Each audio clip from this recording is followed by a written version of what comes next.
Tapi setelah mendapat apa yang diinginkan, Gabriel menghajar salah satu pekerja di sana dan berniat menjadikan si Staff dan Jacob sebagai sandera. Sebelum pergi, Gabriel gak rupa mengunci kembali para petugas lain, sementara Jacob dan si Staff digiring keluar.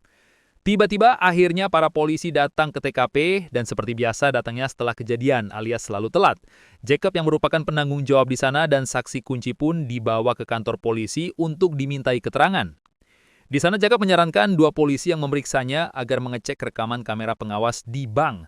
Tapi si polisi berkata bahwa saat aksi perampokan terjadi, si perampok telah merusak kamera pengawas hingga membuat mereka kehilangan petunjuk.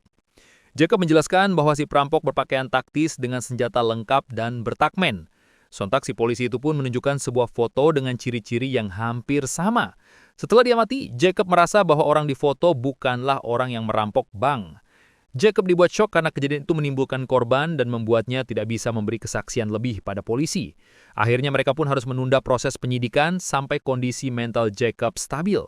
Kemudian Christine dan Sofia yang tentu mengkhawatirkan kondisi Jacob langsung menjemputnya untuk pulang. Beberapa hari kemudian, Jacob yang diberi masa cuti merasa sangat stres dan terus dihantui rasa bersalah. Jacob merasa sangat-sangat bersalah karena nggak bisa berbuat apa-apa, apalagi ada korban jiwa saat kejadian perampokan kemarin. Di pagi hari, Jacob yang lagi melamun dihampiri tetangga bernama James yang merupakan mantan agen FBI. James yang mendengar tentang perampokan dari berita menyampaikan rasa dukanya pada Jacob. Sebagai tetangga yang baik, James mengerti dengan perasaan Jacob dan dia pun memberinya sebuah obat penenang. Hari demi hari pun berlalu dikarenakan para polisi belum bisa mengusut kasus itu. Jacob yang nggak bisa terus-terusan dihantui rasa bersalah, akhirnya memutuskan untuk menyelidiki sendiri. Dia pun meminta bantuan James sebagai orang yang berpengalaman dalam dunia kriminal. Saat Jacob menjelaskan ciri si perampok, seketika dia teringat dengan sebuah gembok khusus yang si perampok gunakan.